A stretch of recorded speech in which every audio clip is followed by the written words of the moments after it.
No.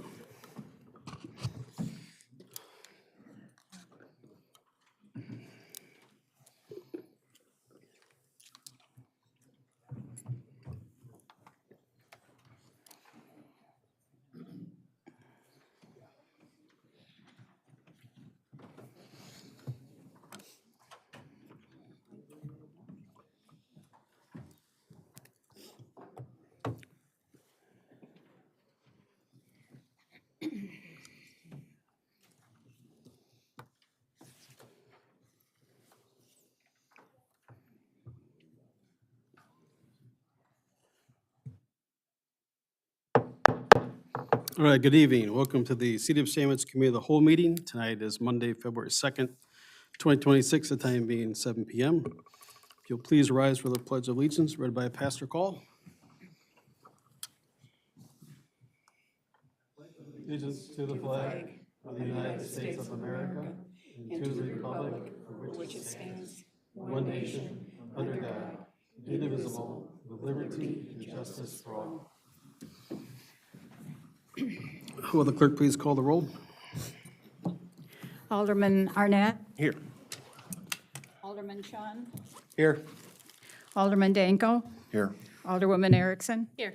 Alderwoman Inman. Here. Alderman Ketchum. Here. Alderman Kreinbrink. Here. Alderman Robinson. Here. Okay, we have a quorum. First item is under the mayor report is celebration of Pastor Call's retirement. We have a proclamation tonight and a certificate for him. So I think we'll start by Pastor David Call to come forward. He sent me an email that he reflected back on his 50 years of what Sandwich used to look like. I'd ask that he come up here and tell us a little bit about his little church on Main Street, and then a little bit more about his views of the community and how small we were. Then we'll do the proclamation. I'll give that to him, and then we can come up and have pictures with family, friends, and I see the church is here all pretty much on one side. Pastor? Who is a part of this, and yes, I'll get up to the microphone so you can hear me. Todd, I don't know how much you put in the proclamation, so I sure wouldn't want to make it redundant. You can say anything you'd like and give us the whole report, because this is more of a format we have to follow, so. Okay. Well, Pretty much what you wonderful. sent me, if you just want to just go through the email about how the community used to look. I will. All right. Joan and I began our good work in Sandwich in 1976. I was 26 years old. I replaced a guy who was 73 years old and had a Norwegian brogue. Okay, it was a lot of fun. We were at the little church at 215 South Main Street, where Walgreens is now located. Some of you weren't even alive then. You were not even born, okay? There was no McDonald's. Can you believe that? I couldn't. There was the Sandwich Library. There's Arch Grocery Store, Hardware Hank, a great roller rink, Holland's Drug, Loy's Department Store, a railroad car restaurant, Gene's Chicken, Pizza Hut, 2 floral shops, Holland's Drug, as I told you, but there was Johnson's and Sandwich Floral, owned by Lonnie and Louie, just across the street. There was Burkhart Funeral Home. There was a Standard Oil station that the church would later purchase on the corner, where again Walgreens is located. There was Sandwich Hospital. There was Doomer Junior High School. And there was, of course, the Sandwich Fair. That year, the Sandwich football team lost to the Plano Reapers. There were 250 members at Our Savior's. We've grown to more than 850. And in 2000, we voted to move from the little white church on Main Street to our beautiful Church of the New Millennium, designed by one of Sandwich's own, Jennifer Stevenson Tully, relocating on 10.5 acres on West Sandwich Road on December 25th, 2005. I had the privilege of offering the invocation prayer at the opening of the Sandwich Opera House under the leadership of Mrs. Hazel Meilinger, where Our Saviors would later return to worship for 2 years during our building construction. Pat Ferguson, Doris Miller and I, Our Savior's other generous local congregations, the Federated Church, Salem, Somonauk, Leland Lutheran churches, wanted to help feed the hungry and organized the first food pantry under the leadership of Pat Ferguson, the Sharing Pantry. I served here in this community under the great leadership of wonderful mayors, Tommy Thomas, Rick Olson, Rich Robinson, and now you, Todd Latham. Thank you for doing this. I had the honor of presiding over thousands, Adam, of worship services, baptisms, beautiful weddings, and the sad funerals of some of my very good friends. Our Saviors paid off their mortgage this year, 2025, $1,550,000. We brought the 1887 church steeple. That's why we had to leave that old building, 1887. No other buildings existed at that time now with us, but the steeple does. We put it on a gazebo, and it's on West Sandwich Road, so come out and see it.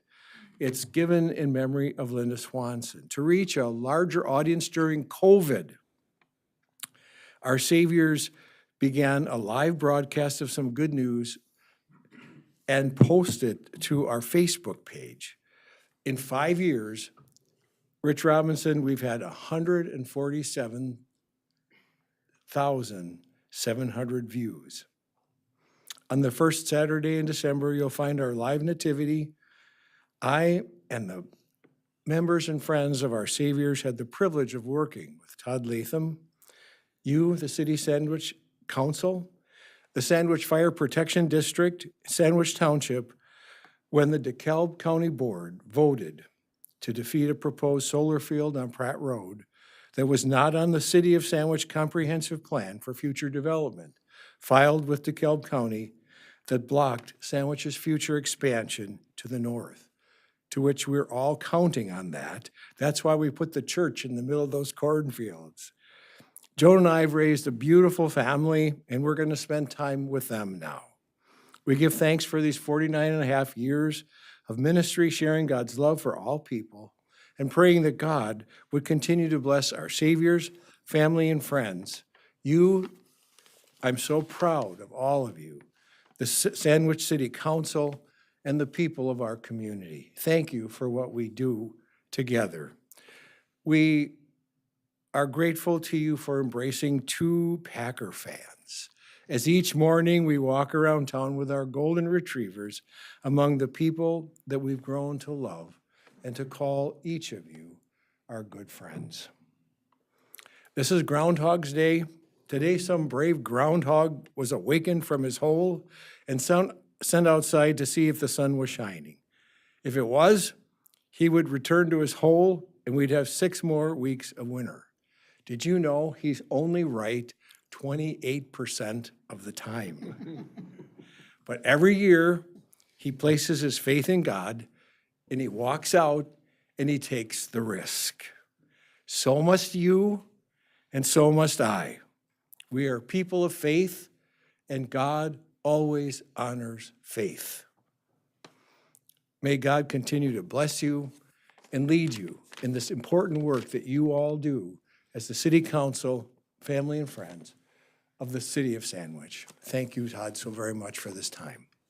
Thank you, Pastor. I appreciate all the kind words as this council. I can't think, you've said probably more nice things about us than we've heard for a couple years now. So all in that letter, and I appreciate that, trust me. And you should hear it, because you're doing a great job. I'm sure you pray Thank for you. me every Sunday. I appreciate that too. So we're going to read your proclamation. You can stay there. Okay. So we're going to give you this, and we have another certificate that we'd like to give you as well. All right. And then we'll have whoever would like to come up with you, and parishioners, family, friends. We'll take a bunch of pictures, and you can go out and celebrate. All right, sounds great. Thanks, Todd. Okay, I'll try not to screw this up. City of Sandwich, Illinois, a proclamation honoring the retirement of Pastor David Call of Our Savior's Lutheran Church for 49 and a half years of faithful service to the community. Whereas the City of Sandwich, Illinois, recognizes individuals whose dedication, leadership, and service have strengthened the fabric of our community. And whereas Pastor David Call has faithfully served Our Savior's Lutheran Church in Sandwich, Illinois, since July 1976 in providing spiritual guidance, compassionate support, and steadfast leadership to countless individuals and families. And whereas Pastor David Call has devoted 49 and a half years to the ministry and service at Our Savior's Lutheran Church, demonstrating unwavering commitment to faith, service to the community, and the well-being of the residents of Sandwich and the surrounding region.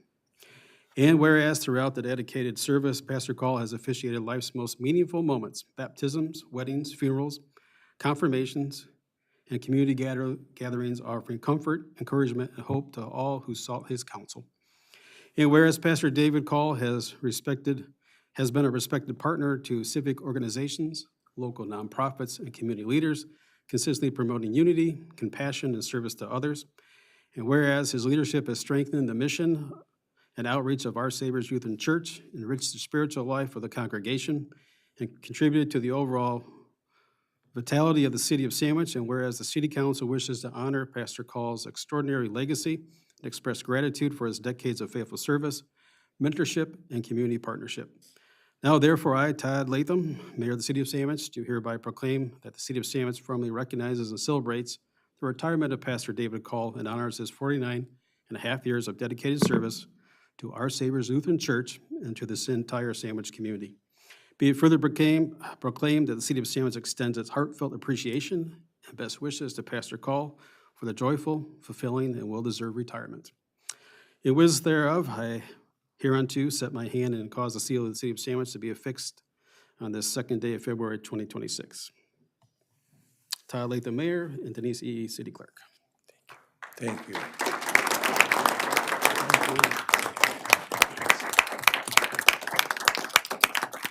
Thank you very much. Pastor, come on up. Get to send you home with some hardware.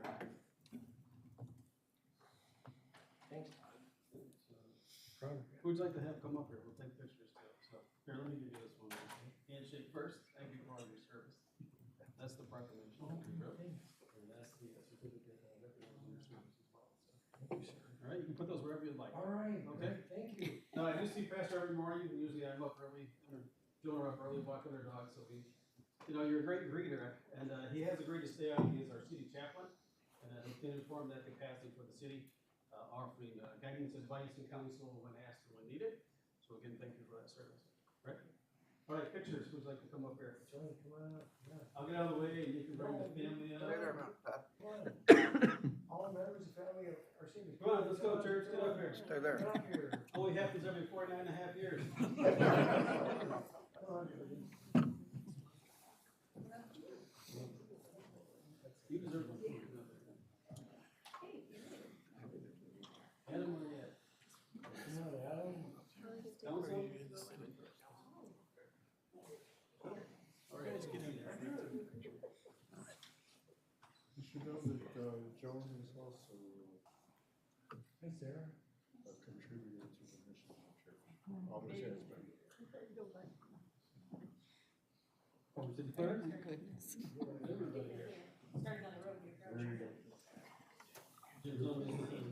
What's that? Andy Soto.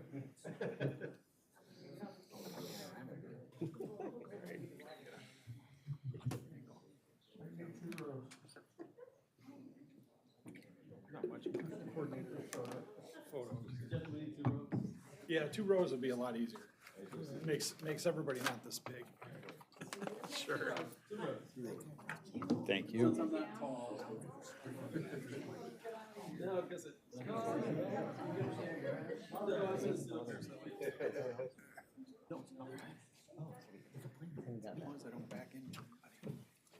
You better up here to get in the picture.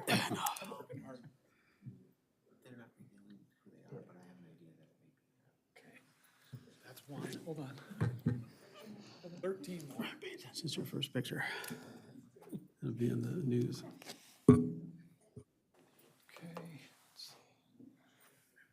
Oh. That one's a close up.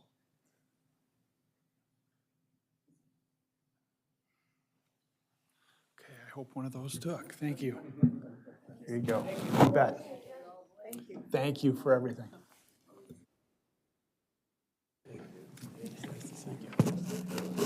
All right, you're all welcome to stay, or not.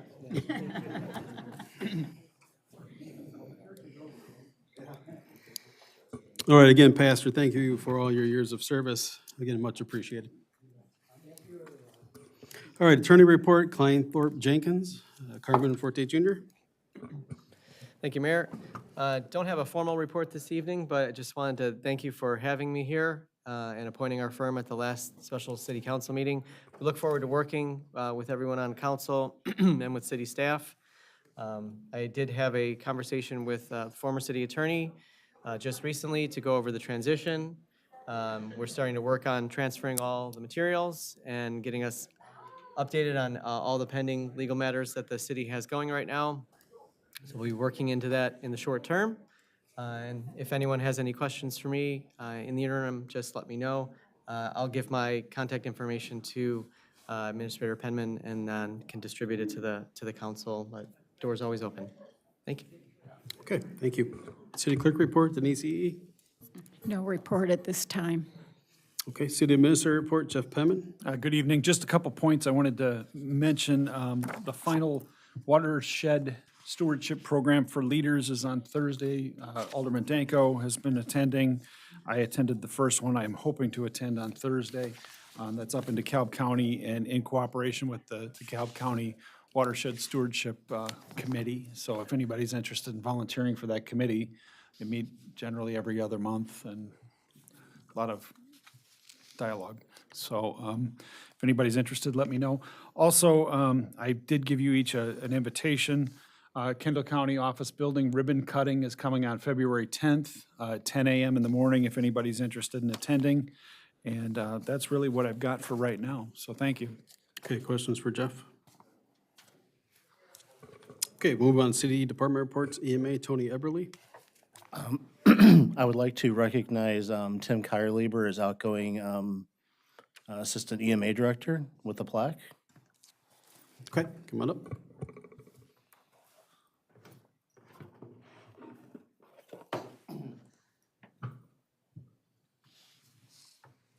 So Tim, I want to recognize your dedication of all the years as SEMA Assistant Director to the Sandwich Emergency Management Agency and the citizens of Sandwich. So there you go, thank you.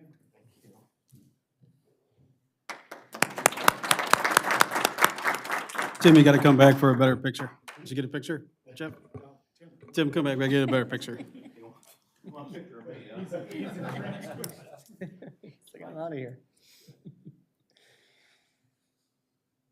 Do you guys want to come up as well and get a group picture?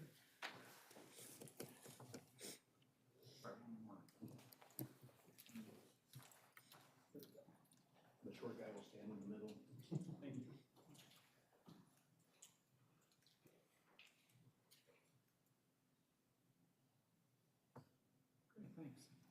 Okay, thank you, Tim. Thank you. Appreciate all your service for the community and for the city. Tony? Sirens? Just two other things. So yes, tomorrow's the first Tuesday of the month, siren testing at 10 o'clock. And on the 25th, we did support traffic control for Harvest Chapel. Those are my updates. Thank you. Okay, thank you. Questions for Tony? All right, Chief Senni, please report. Okay, just want to go over some events that we attended with the colder weather, not as many. We had the Police Explorers. We also did beanbag baseball. And then also I participated in the Commerce Retreat. Just want to let you guys update on our police applicants. The application process is over for accepting applications. We received 34 entry-level applications and 3 lateral applications. Just want to point out, though, in the 34 entry-level applications, we have a handful of applicants who are sworn police officers. However, they don't meet the 2-year requirement to be a lateral for that. Going forward on the testing process, the written test is scheduled for February 18th and February 21st. The applicants chose the date that they wanted to take the test on. The purpose behind that is a weekday and a weekend, kind of give people have jobs, give them a little flexibility in testing for that. Since we are talking about testing for our list, I just want to put out the reminder that we will have an officer that will be retiring in May. On that notion, the next police academy starts May the 4th. So we're in a little bit of a predicament that if we have a new hire, brand new hire that we have to send to the academy, we may need to look to hire them before that officer retires, or face the fact that we may not get into the academy until August. Sometime in August would be the next academy, which would then push us 4 or 5 months behind, and that officer wouldn't be up to, based on the math, that officer wouldn't be available to us on the street until 2027, first quarter-ish. So just want to bring that to to the forefront there. Just an update on our squad cars. We reached out to them today. They're up at the company that's putting the materials in them. We now are in the process of having to flip the materials that are in our old squad cars that need to go in our new squad cars, being the camera systems, the docking stations for the computers, and the radars. Those all have to get taken out of the old squad cars, put in new squad cars. We're going to be working on the logistics here the next couple days. We can't send all the squad cars up there at once because we need those squad cars still for that. Just some department updates. We began our first quarter training today. We were at the Oswego Police Department where we did some firearms training and some defensive tactics training. And then the annual report, I'm looking to be able to present that to you guys next month at the next city council meeting. And then I want to read a letter from Officer Rominski, for Officer Rominski on a case that he had. January 6, 2016, our HC was notified and started an investigation of a possible sex crime involving a 5-year-old child that occurred on December 23, 2025. That morning, a mother dropped off her 5-year-old son off at a trusted family friend's house so that she could wrap Christmas gifts. The morning, a relative brother-in-law of the family friend had access to the child for 30 minutes in a common area, being in the living room. During that period of time, the suspect exposed his penis to the child and made them touch it. The child was able to make the disclosure to their mother that evening and was interviewed by the DeKalb County CAC, and it was found to be credible. The suspect was interviewed and at first denied a touching, but then later admitted that there was touching. Based on those facts, the case was reviewed at the DeKalb County State's Attorney's Office, and the offender was charged with sexual exploitation of a child and a battery charge to that child, which the subject was then arrested, transported to the DeKalb County Jail, which that in particular crime was a detainable offense, so was detained for that in particular crime. I just want to congratulate Detective Rominski on that. That was a lot of work that he put into that case to make sure that the offender was caught on that case. Just some other general information. The generator bid has gone out. It's due by the 23rd of February. Looking to propose that to council on March the 16th for possible approval. And then the cleaning contract bid also went out. That's due on February 11th. Looking to have that proposed to the city council on March the 2nd. Just a reminder of our webpage, lots of information on there, and then also the community dashboard. And as I always like to end, I want to thank the officers for their continued hard work and their dedication to the city of Sandwich. Okay, questions for Chief Senni? Okay, we'll move on to the engineering report. Kurt Detman from EEI. All right, so some updates. So Pratt Road Bridge, we had a pre-con meeting with District 3 last week. Got some good information from the contractor. Anticipated right now, closure of the road up there for the bridge construction, April 1st. So we'll know more as we get closer, and the notice goes out approximately 2 weeks before. So sometime in early March, we will know if the 4/1 date holds, but right now that's anticipated where we're gonna go. And the completion date is the end of July, so we're talking 4 months it'll be closed. Railroad water treatment plant rerouting. So we have the rerouting design essentially done. We have to talk with city staff to coordinate some details for that. I gave a copy to the water liaison so he could add that as well. We're still finishing up the rest of the plans. There's going to be some profiles that need to be done still because there's a lot of stuff in the way, as you probably can see on that. But we'll coordinate that more when we find out some more details on what's going on with the plans.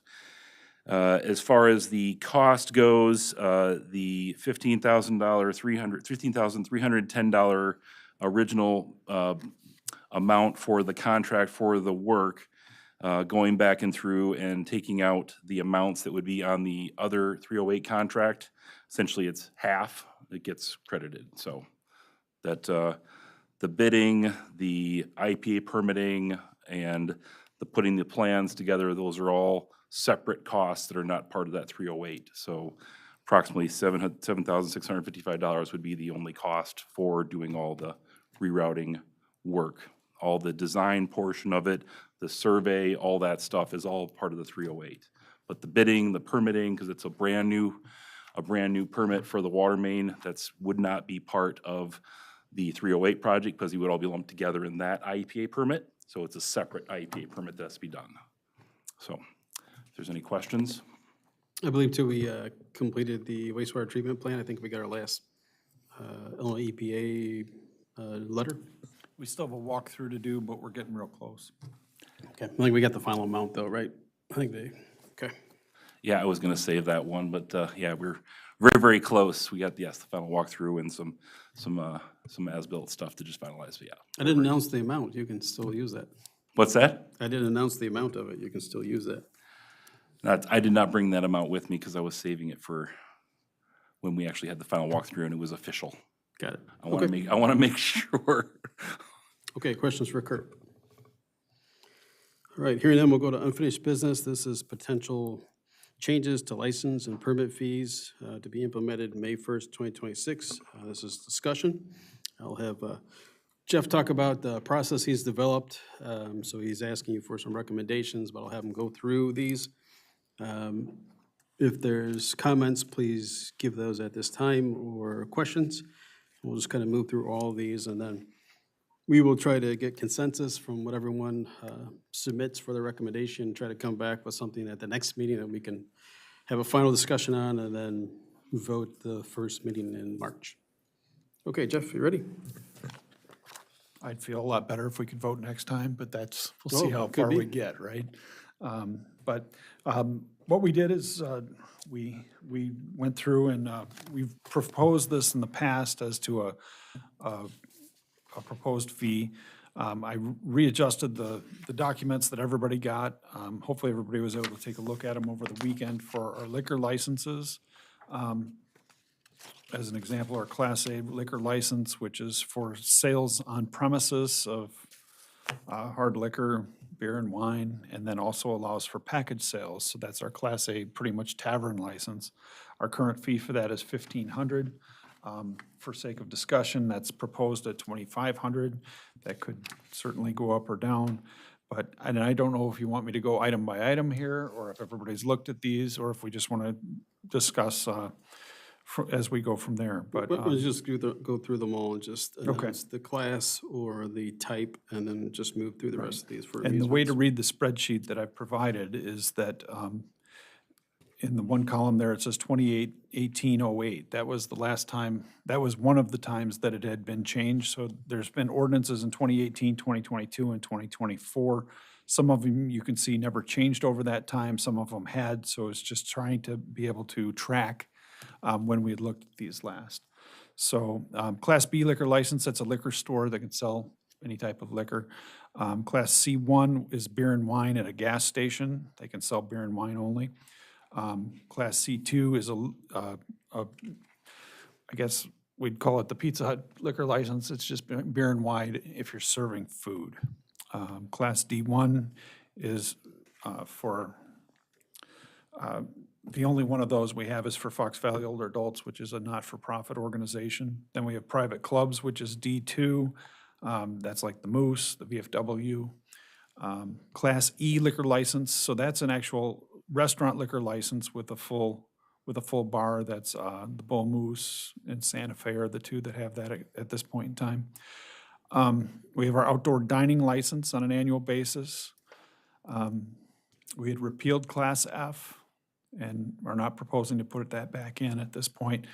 We have a provisionary winery Class G license. At one point, there was a winery in the community, but We haven't done that recently. There's also a banquet hall, Class H. The hotel has a Class I license. Class J is the golf course. Class K is gaming establishments, so they can't get the gaming machines without the liquor license, so this is the liquor license that they're allowed. Class L is for the Opera House, again, not for profit, specifically for that building. Class M is reserved for a brewery or distillery. Class N is the newest of our liquor licenses, and that's for our movie theater. And then we do have a provision in section 651 for a beer garden, and that can be added, but we haven't, Denise, it's been a while since we've had a beer garden that actually took out a license, correct? Quite a while. Okay. So, you know, the current fees are on there, the proposed fees are on there. Some of them may be more or less. The Class A liquor license, I believe we have, is it 8 or 12? 8. It's 8, okay. And then B, I think we have, is it 3? We've got 3 liquor stores, including Arts Supermarket. The beer and wine for the gas stations, there's a handful of. I had provided that, I just don't have it in front of me. as to Why which are you ones. proposing we go up $1,000 for the Class A liquor licenses? And then for some none, and then for others, $200? The Class A is obviously the one that we have the most of, and you can do the most with. It's on premises. I guess the other question is with the Class A, do we require food? Not that I'm aware of. We don't according to the code. Right. I think there was some misunderstanding with that initially as to whether we should or shouldn't, and if Well, we if they do, want but, Food, I would think that would be covered with the restaurant license. right. And they pay less, and again, I know we still have time to talk about this and things like this, and they're just suggestions, but $1,000 seems like a pretty good bump. It is. I mean, compared to what it was. Right. Well, we have 8 Class A liquor licenses, and we only have 2 restaurants. Correct, but I mean, if you wanted to be fair or whatever, because almost all of those Class A liquor licenses Do serve have- food. are gonna have gonna have 6, which is the maximum of video gaming machines. So if we're gonna bump that up, and if we bumped it, for example, to the max, you know, we're at 125 right now, bump it up to the max of 250, can't go any higher, then that's already gonna be a $750 increase Sure. for each of those establishments for those 6 machines. I think a more fair thing for the liquor license would be for something like Class A, B, C1, I, and J, and E, raise everybody $200. It's more fair that you do all of those establishments $200. So that would be the Class A liquor license, you would have the liquor stores, gas stations, and then you would also have the golf course license, the hotel license, and the restaurant license. That'd be more fair, I would think, $200 for everyone across the board right there. So you're going from 1,500 to 1,700 for the, I had it here, sorry. There it is. For the Class A, 1,500 to 1,700. For the Class B, you're going from 1,000 to 1,200. C1, which is the gas stations, you're going from 500 to 700. The hotel's 1,800, and so is the golf course, and they're both going up 200. The restaurant's 1,300, and it's going up. I think that's more reasonable for everybody, because all of those Class A's, some of the, well, I and J, I think they have some machines too. And I think only one of the Class E licenses has machines. I know Santa Fe does not. But all of them are gonna get hit if we increase the gaming license. So, I mean, that's just me thinking out loud, and I plan on getting more information and sending it to everybody, but I wanted you to know where I'm coming from and why I'm thinking that. I don't think we need to hit some of those lower licenses that, you know, the 500 license and things like that, that's already what they're paying for.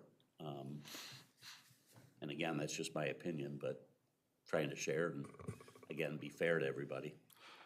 And part of how I was looking at this too is trying to adjust for inflation. I mean, in 2018, a $1,500 license equates to $1,934 today. So it's just trying to keep up with that so we don't fall further behind on these things.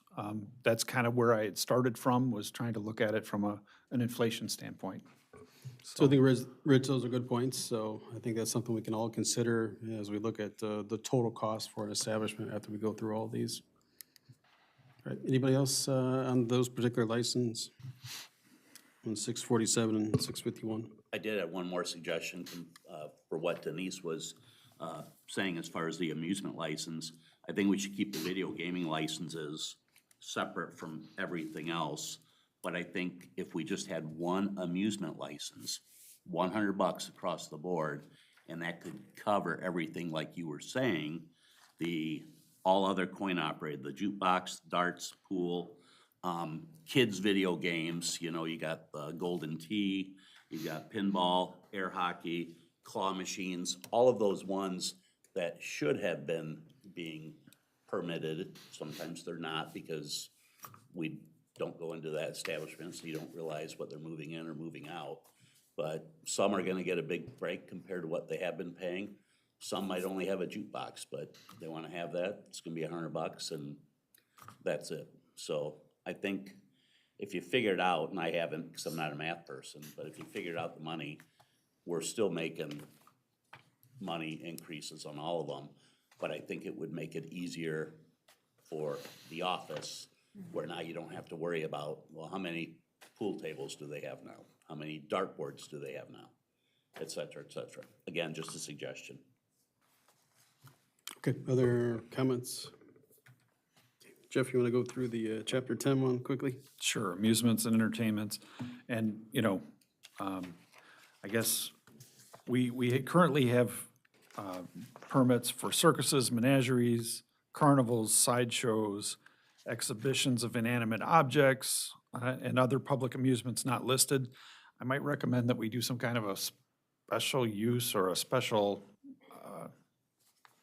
event type that would include all of those items versus having them each individual, but that's just one thought. Shooting galleries, I don't know that we're going to, I'm not sure what the history is on that one. I don't think anybody really does. I mean, I think a shooting gallery is different than a gun range, probably. I don't know. But I think if we were gonna have something like that, we'd probably wanna charge more than $25 a year for that. Automatic music devices, as Rich said, that would probably fall into, if you guys were gonna do an amusement or entertainment one, could be part of that. Billiard and pool halls, because right now we charge a per table amount for those. And the same thing with the bowling alley, we charge per lane. Coin-operated amusement devices is per device. And then we also have the dance annual license and single event. Again, I guess it'd be nice to know if those things were going on, but I I have an don't answer for know. you. 1920, Chris Tremline sent me an email that there was a dance held as a fundraiser. They would have had to get that license for that. In It's form of- 1920, Form of entertainment, it was 100 fundraising back then. 105 years ago. Yep, So was it still $5 back then? probably 50 cents. I It don't know. probably was. He sent that to me just to remind me of some of the things we used to do. Well, and again, it's about relevancy and, you know, That's I your think his- our goal with a lot of this, I think, is so that we know these things are going on more than trying to get the $5 from somebody. It doesn't, that's not gonna make or break us, but it is gonna, unless we're gonna look to offset our costs on an event like that, wherever we would support it. So, go-kart tracks, again, that one I kind of felt like, along with the shooting gallery, if we're gonna do something like that, we're talking about, it's gotta pass zoning, it's not just a permit that we're gonna say, sure, go ahead and open up your go-kart track. Should we just get rid of the dance? I mean, I think I brought it up last year, like the school has them, right? So why would we make the school get a license? Okay, why don't we mark that for consideration to remove it?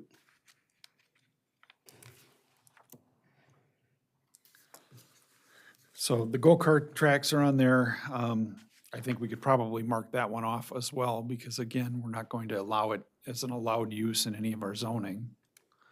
Motion pictures and theatricals, I don't believe we charge a per screen. We haven't we have the movie theater now, but when that went in, we never started enforcing this. So again, part of this, I think, is cleaning up our code and making sure that we don't have weird things out there.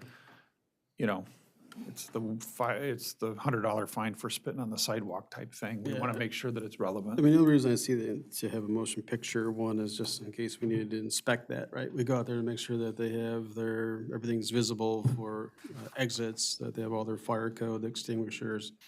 Other than that, I don't know what we need to charge them something for. Okay, think about that. You can write in what you think's appropriate.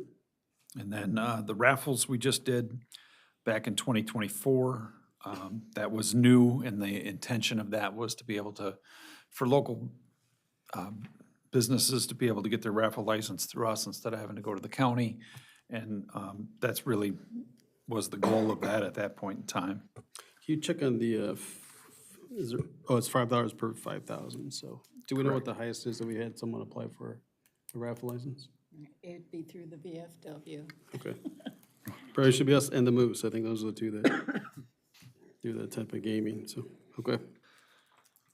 All right, and part of my process was going through the entire code, looking for every single fee I could find. So, under Chapter 14 Animals, we have a redemption of an animal fee of $75 that's supposed to be a penalty. I guess a question we need to have answered from our new legal team is, because we have adjudication, is that adjudication or is it a penalty? So we need to decide how we want to handle that in the future. Plus, they have to pay the daily boarding fee. Another interesting one in our animal section is kennels, where, and I couldn't find when that went into place, but we charge $2,000 a year for a kennel license. So that's to have, I believe, more than 3 dogs. So, and then we have the famous residential chicken permit, which will cost you $25, but you're only allowed 6 hens. I think I've had one complaint about chicken since I've been mayor. Oh, Rich, how about you? You're lucky. I've had a lot more. No, but I still think there's many people that have chickens but haven't got a Yeah. permit, just like always. And, you know, there's still roosters around. I don't know if the PD gets called on them or not, but, I mean, I do. it's, I'm not saying to remove it, I'm just saying I'm not aware of anything that we've had Yeah, it's great. adjudication-wise, so. Fred probably does. You live out in the country pretty much, don't you? No? All right. Okay, so those are there for your review, and then what we got next? In the business section, bed and breakfast establishment. This was put into place a number of years ago. We do not have any bed and breakfast at this point in time. Now, the items that are in green are just things to discuss, possible things to add. If we were going to do an Airbnb or a short-term rental license, it probably should be in line with what the bed and breakfast license would be, but that would have to be something that the council wanted to go through and take and do. Tobacco for retail sale, we did bump that up last year to $300, which I believe is the state maximum for a retailer to be able to sell tobacco. We have our whole outdoor dining permits for less than 100 square feet or more than 100 square feet. And Denise, remind me, we haven't really had any outdoor dining permits that we've issued, have we? No. I mean, we did go through a lot of stuff, getting that together and. For COVID, and- yep. Yeah, for COVID, but we really haven't had anybody take advantage of it. so are we still keeping it then? It's up to you guys. I mean, if we Well, want to, but I mean, I know when we did it for COVID, and I understand, you know, but I think we were talking more city property and things like that, making arrangements and adjustments, but, you know, to charge for outdoor dining, I think it's silly when you've got places that have outdoor dining and they've always had outdoor dining. You know, you've got the Yum Yum Shop, you've got, the Creamery, you've got Rosati's, you've got all of these places, that have outdoor dining, have always had it, and all of a sudden, I mean, if McDonald's didn't have a playland, they would have had outdoor dining, and then, sure. you know, we Yeah, so I aren't think it gonna applied- charge those people, so if it's just, Yeah, it if was it's public cleaning it up, property. we should clean it up and just get rid of some of these ones that don't matter. The one for tobacco, you had it at 300, but now it's proposed $50, or is that a typo? That's a That's a typo. typo. Okay. No. It's at 300. It should be that we're not looking to change it necessarily. Just did a year or two ago, right? Yeah, we just did it, I think, Last year. into 24 maybe. So last year. Video gaming, we have a per machine cost now of $125. The maximum that can be charged, according to the state, is $250 per machine. And we've had some discussion of just going to the maximum on those. Other areas that we have not gotten into, but we wanted to discuss was business licensing. Again, not so much for the revenue on it, but more so that we know what businesses are working in the community and also so that we have, I don't want to say it in a bad way, but when we have a business who's doing things that aren't appropriate, we'd like to have some teeth to be able to say, well, we can revoke your business license. So something to look at. We don't have a separate hotel operator license, but we do have the hotel. That would be similar to the bed and breakfast establishment. So the hotel doesn't pay anything special, but a bed and breakfast does. So storage facility licensing, and this is something we had just talked about. If an individual has less than 25 units, we were looking at one portion, 26 to 99 and 100 or more. And again, that can't be a revenue generator. That is to cover our costs only, or just to offset anything that would be a cost to the city to be able to have those there and be able to know how many units there are and things like that.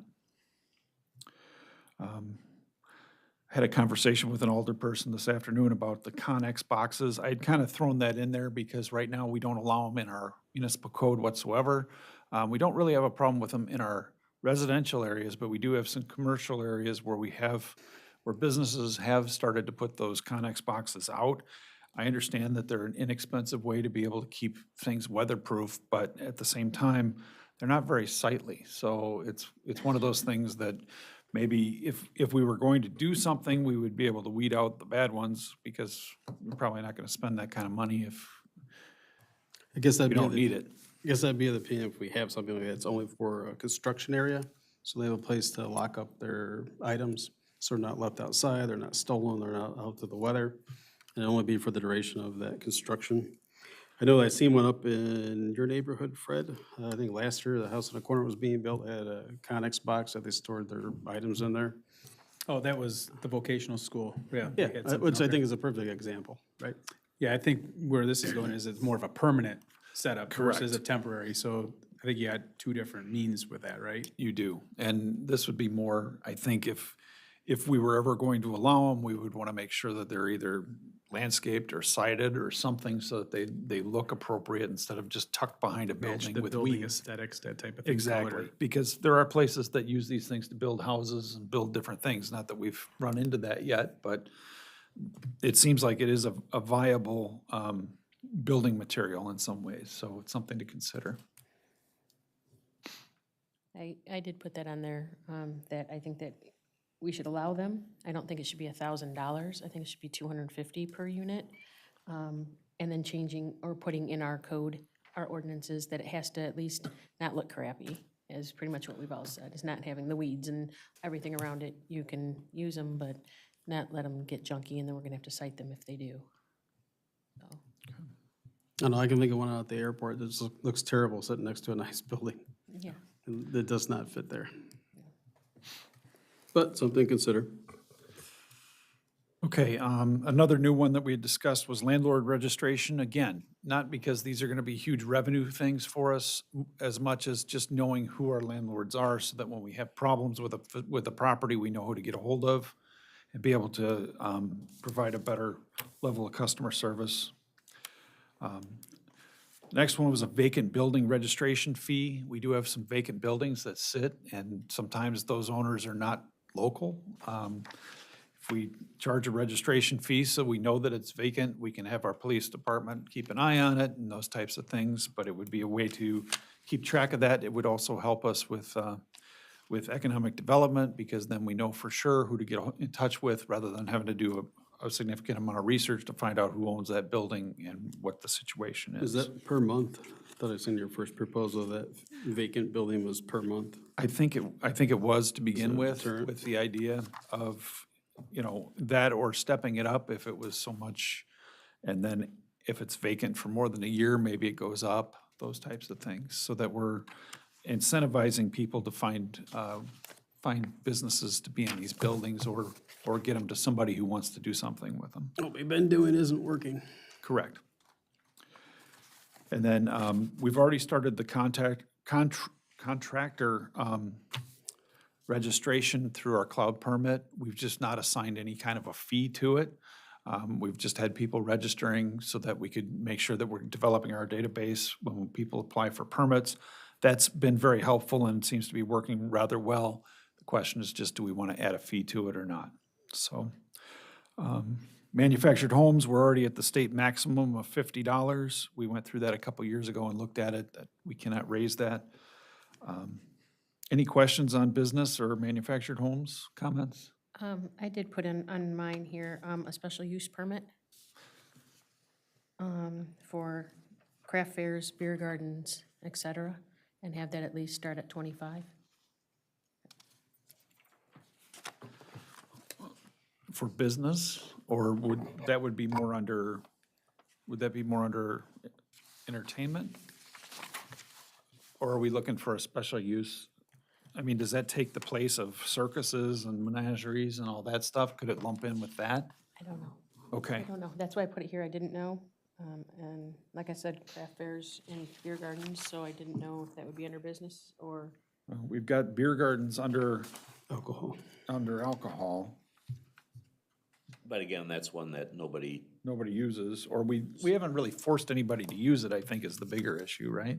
well, if someone already has an outdoor dining thing at their establishment and they are a bar/restaurant, in essence, isn't that a beer garden?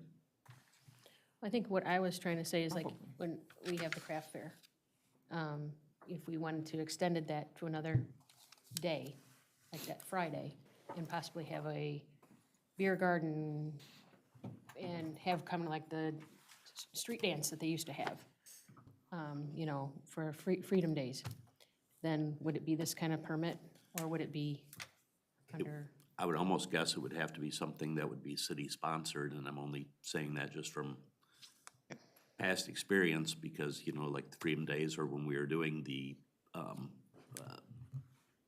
street parties, because we'd be closing the street, Right. and that's where people would be eating and drinking, would be where the street is closed. But I don't think it's only gonna be alcohol if it's one of the local establishments that's doing it. I don't think you're gonna find a citizen that's gonna get a liquor license from the state to do you know what I mean? It's gonna Right. have to be. Midway, currently in the ordinance, a not-for-profit can get a special permit to sell alcohol in a controlled environment, but they're also supposed to get the state license that goes with it. Like, I think Sidetracks did it one year for Blazing City. They had a spot over here that they had all the licensure, and they were granted that. So that does exist, so that is always a capability. They just submitted a plan for review. It talked about how they'd fence it off and control it, and where the seating would be.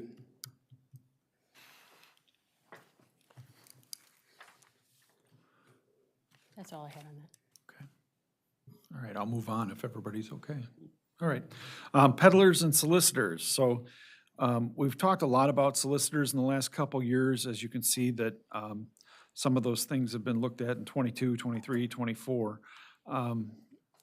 We've broken it into an application fee, which basically now includes fingerprinting with the police department and making sure that we do the background check and all of those types of things. So we're proposing taking that from $50 to $100 because we're finding that it's costing us money to do that at $50. So, and then the solicitor's fee, we do allow up to a maximum of 10 days. That's been at $25 per day, but that's something we could look at bumping up as well. I'm not necessarily proposing that because if we're bumping up the application fee, that's one thing, but I don't want to. Is that going to be per day, per person? Yes, it's per person, per day. So it's $100 per person for the application, and then for each day up, they can have it a maximum of 10 days at a time. It's $25 each.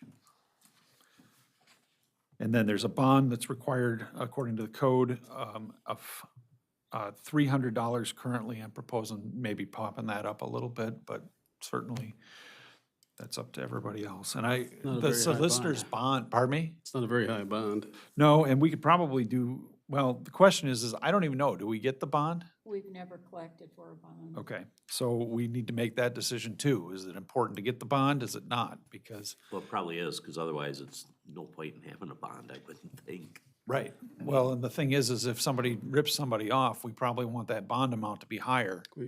Yeah, so we should be able to pull the bond and then maybe reimburse someone that had fraud committed against them, especially if they leave town, so. So, Okay, we'll work with our attorney. so $1 and see if they million can- is enough? No, I don't think it needs to be a million. Depends what they're selling. But we can look at a reasonable number for the bond they have to have. Okay, but that's something to seriously look at. Yeah. Okay, in section 54-143, we have roadside stands. So this is, I believe, Denise, do you have any history on the roadside stands? I know we've talked, this was an issue with like the corn vendors and things like that in the past, but is this, if somebody brings out all their artwork and spread it all over the side of the road, or We've had what it are we? before. I know we've had Somebody that before. rails and- What's Yeah, that? I haven't issued a license probably pre-COVID. People have done it, they probably haven't came to get a license, because by the time they pop up on a Saturday and they're gone, then we don't catch them. I mean, if somebody, that's an annual hawker's license, which, and, it's interesting because as we move to the bottom, we have a stationary food vendor license that we're proposing.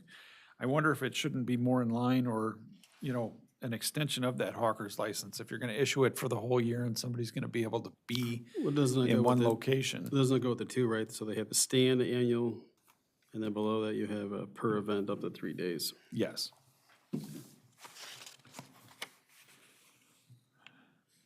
And then we have the mobile food vendors for the annual food trucks, and then for the single events.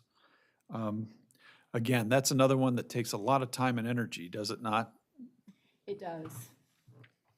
And it's more, yes, I think when we initially did the food trucks, it was like, It's COVID. we want them here too, though, right? We don't want to be negative towards it, but at the same time, we don't want them here all the Some time. extent, added to the community, but also competes with our brick and mortar, so. Correct. And we've had probably the most complaints we've ever had the last probably year or so with generators and everything else. Yes. All right, let's think about that if we want to raise any of those. $25 is probably not worth the time it takes Denise to collect the license, insurance, all of those things, so, for a one-time event. All right, think about those two, what you think might be most appropriate. And then we do have the farmer's market one. I'd leave that because nobody's used it and we wish they would. That was supposed to be out at the shopping center and that person asked for it, we passed it and then never pulled the license. And then, like I mentioned, the stationary food vendor, Denise has done some research and, in some other communities, they're licensed more like a brick and mortar, are they not? That's right. So if they're going to set up permanently for the whole season, we may want to look at that differently than a typical food truck. Yeah, I mentioned to you, Jeff, I'd be more concerned about if they're ADA compliant. If I could just add on that, last summer, I did have inquiries from people with food trucks asking locations where they could set up permanently. And I discouraged it, obviously, and then our stationary one was used as an example. Yes. And Jeff had mentioned too, maybe we just have, 2 or 3 places that are a permanent spot. They can come in and get a license on a first come, first serve, and that's the spot they can go to. And that's where they're at. City designates where they're at. And they can go set up there if they want a pole license and have more of a permanent place. So for example, like our empty lot over here on West Railroad, right? By where the old lumberyard was, maybe that's a spot or someplace else is a spot. Something to consider. He found another community that did that. Well, and the other concern is that if they're set up on private property, that's fine, but they haven't made the investment into the community that our brick and mortar stores have. And I think that's some of the grumbling we're hearing from our community. Yeah, the private locations was more when we had COVID and we wanted graduation parties and things like that to take place and they could serve food because that was about the only option that they had because everything was closed. So some of our good intentions didn't work out. But we gave the community opportunity and options, so. Okay, think about that one and even maybe potential locations. All right, and then we have a scavenger license. Right now, I believe we have 3 different trash haulers in the community. Is that right, Denise? Oh, For the most part. 3 or 4. 3 or 4. And then, according to our municipal code, we require a bond of $1,000. We should consider whether that's an appropriate amount. I didn't see any real reason to change it, but it's one of those We that haven't had we any want to talk complaints about. or damage from them. Indeed. All right, Chapter 82, Traffic and Vehicles.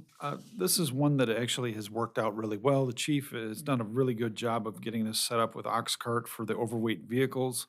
There's a process now. The fees seem to be coming in. I don't know if we need to, raise them significantly or not, but at this point in time, it seems to be working, so I don't know if we need to raise those fees.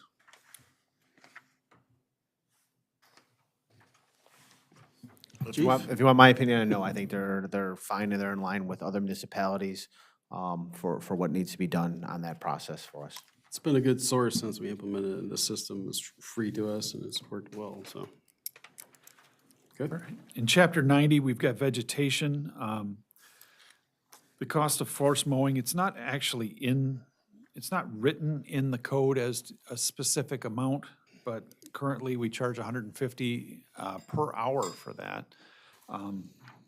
There was a recommendation to make that higher, just because by the time we're pulling off other things, or that would allow us to pay a contractor to come in and get some of those done if that's what we needed to do. We contract and then you file a lien, right, under the ordinance? Yeah, so there's a little work that goes with that.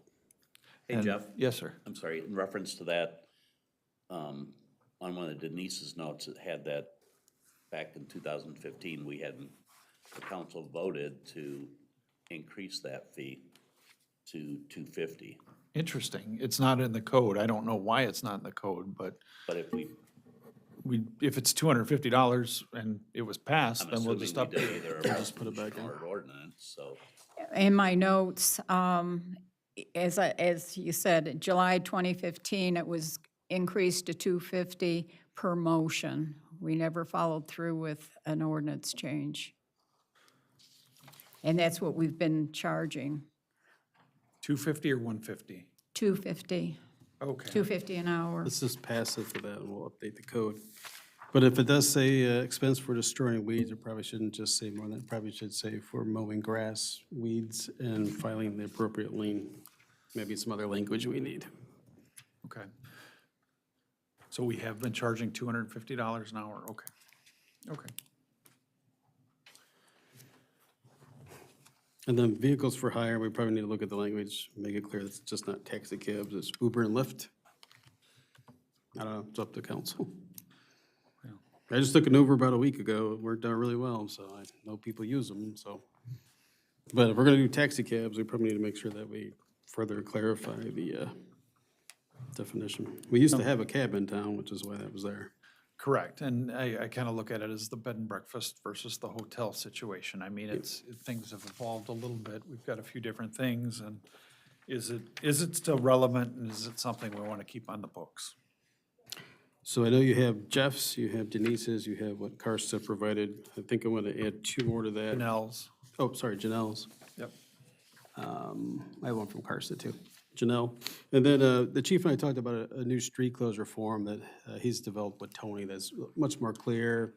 You might want to consider a fee for that, just because by the time it gets routed through 5 different people, there is some work to review that, but sometimes it has to go identify what's being done, and we quite often call our employees in to set up the barricades or whatnot. And then something Jeff and I talked about is whether or not you want to put a placard for those that park downtown overnight. That one lot's almost always used by people that live in the downtown. And so that's something you might want to consider. You could roll that revenue back into maintenance. as a way. Go ahead, Rich. I see you. I just noticed when I was pulling in for a meeting tonight, there's a business that has like 5 work Vehicles. vehicles parked over there. So we can very easily address that. Yeah, so you might make personal or work. We used to have a tow truck that parked back here in the alley, so that'd be something you might want to consider. I mean, that's really what puts a lot of that wear and tear in that downtown parking lot. Plus, you know, we have to go through there and clean snow, and they're not always gone at the same time. And when we have an event, we have to block it, and sometimes tow vehicles. We don't always know who they are. Chief has to sometimes figure out who owns those, so something to consider. Other items from council, anything else you can think of that you'd like to consider for fees? I don't want to be the committee that regulates everything, but there are some things that we need to just for, All right. And then on the utility fees, we did make some proposals there. It's 8610. Access to the premises for inspection, basically that's a return trips charge. If we have an appointment with somebody and come out and they don't show up, that we would, it's in there currently for $30. We're proposing to take that a bit higher because we still seem to have that problem where people will do that. Our base water fee, we're not looking to change anything there. At this point in time, there's a $20 current fee per quarter for water service. And then the base sewer fee is currently $10. We're talking possibly making that 20, just to make it align with the water fee. So that, again, that would be quarterly, a $20 base sewer fee. And a big part of that is the IEPA loan that we need to pay back for the wastewater treatment plant improvements. Those dollars should go to try and help pay that back. The connections to the water mains, I mean, I tried to lay this out as conveniently as we could because single-family, residential, and multifamily, those are 1-inch lines. The current fee is $2,500 to have that done. That was last changed in 2005. So the proposed number is simply inflation, if you wanted to look at it that way. If you convert what it cost, what that was worth in 2005, that's what the proposed number is. And that's what I did on all of these, just more for example. I think the council needs to make some decisions on, you know, what we want to do with that. The connection for the sprinkler system per inch is $150 currently. That one, we were just proposing taking it higher to the $250. And then, so that's the blue area for water, and the light brown is for sewer. Connection to the sewer main is $3,000 currently. That's for a typical 6-inch line for a home or a multifamily dwelling. If you adjust it for inflation, that's at $49.76. And then connections for sewer main for businesses and industrial uses, same type of thing, where it's adjusted on your paper for inflation, so you'll have to look at that. The reconnection to water mains, it's supposed to be 25% of our connection fee. So again, shows our current fee and then what it would be based on the inflation raised number above. Does that make sense for everybody?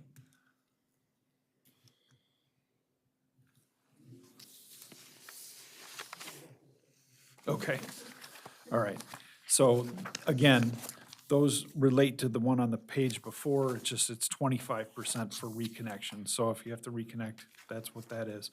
And then 86-10, number 4, talks about water or sewage usage upgrades. So if you wanted to upgrade the size of your line, then you're paying for the cost of the reconnection fee, which is 25% of a new connection, plus the tap-on fees, which we'll talk about in a second, and the difference in meter size. So it's real simple to calculate. You just gotta have all the different numbers in front of you in order to do so. okay, any other items that you'd like to add to? Just the tapping charges, that's basically any water main tap that's done by city personnel. That was changed last in 2005, got that being adjusted. And, you know, I was talking with Brad a little bit about it, and I don't know how often we're actually doing that.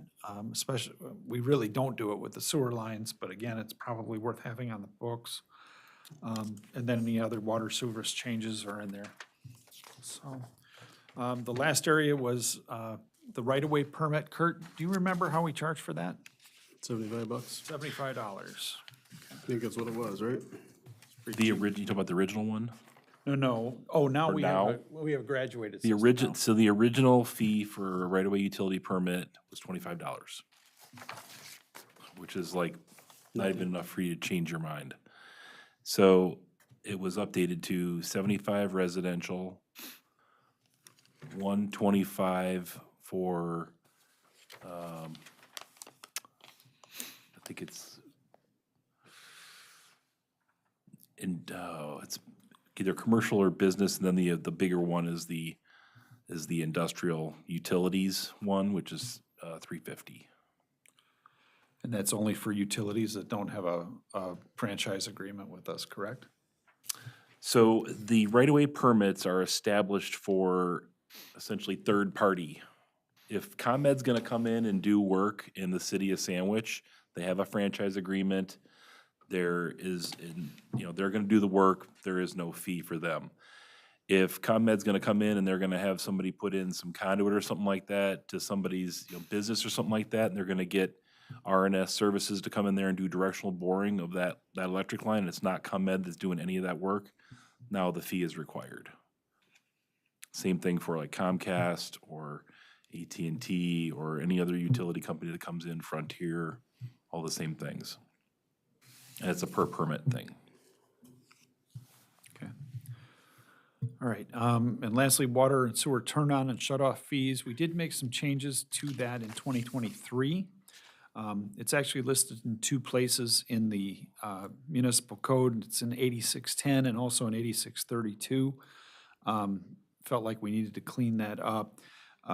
We did in 2023 raise that reinstatement fee from $30 to $50, but we did not do it with the shut-off fee, and I have had some folks recommend that we go ahead and take that one to $50 as well and make it a flat $100 if we've got to shut your water off between shutting it off and turning it back on. Yeah, there was another fee for the weekend, wasn't there? Well, there's also a fee for anything after hours, after 3:30 or before 7 a.m. if you want it turned on. It's an extra $200 on top of that so we can cover our staff costs. Yep. If they get called in, it's a minimum 2 hours we pay them for. So, in your packet is comments from Alderwoman Erickson and Alderwoman Inman, excuse me. Oh, what's her face over there? So, yeah. And then Denise had also included some comments. So read through those. Do we want to set a day and time that we need to get these back to me so that we can sit down? Because you had said you wanted to sit down with the clerk and myself Yeah, I wanted and to try and see, come up with a recommendation. yeah, see what everybody's input is and try to find something either by consensus or average and bring it back to you and say, this is everybody's input. And review it and vote. Yeah, I have one question, Mayor. As far as the sewer and water fees are concerned, how do these correlate with our neighboring communities? Because I know that, like, what you lose on the peanuts, you make up on the popcorn, right? So a connection fee onto the system, which is installed by the developer at their costs, and then you're recapturing, like, that's one fee. However, then you have the usage fees, and then we have the associated taxes and so forth, and the consumption of the water product. So some of these fees, when they're going up from 2,500 to what's proposed is 4,100, that's a pretty substantial chunk of change, in the developments where we're trying to grow the community. Does that have a potential for hurting us long-term? Just to let you know, Plano's water service connection fee for residential buildings is $2,400. That's a 1.5-inch line. So their water connection is $2,400? Yeah, Plano's water connection fee is $2,400 for a 1.5-inch service. Right, so right here, we're at $2,500 for a 1-inch service, which is yeah, what I would consider in line currently. correct, but what's proposed is 4,100. So that's Yep. why I'm just a tad bit concerned. Also given the fact that our residential growth far surpassed what happened to the east of us the last year. So I would like to keep that momentum going for our community if at all possible. Yeah, And that is something that they take into consideration when they're forecasting their overheads to build. correct. I don't, I don't disagree with you one bit. But if you did want to raise it, $100 would probably be something that's not going to scare somebody off. Yeah, no, I get you. I think that's a more realistic number in my mind versus Yep. the huge amount. Plus, I kind of have a hard time with that huge cost being associated to it when it's a permit fee, but then we're also paying for your services and for our internal staff to route through the process mapping of the plans review and everything like that. So I know that this has to factor into our overall expense. I would just like to know what our true number should be. Yeah, I mean, just so you guys know where the new Fairwind subdivision was at, each residential building that was going up has fees upwards near $17,000 per unit, per home, related to sewer, water service, all the various fees that are on there. And that's nothing with, engineering or building, because I'm not reviewing anything. This is all going through the building official with Ian, so. But there are a lot of different, there's one-time charges. Yeah. Includes meters and all that kind of stuff too.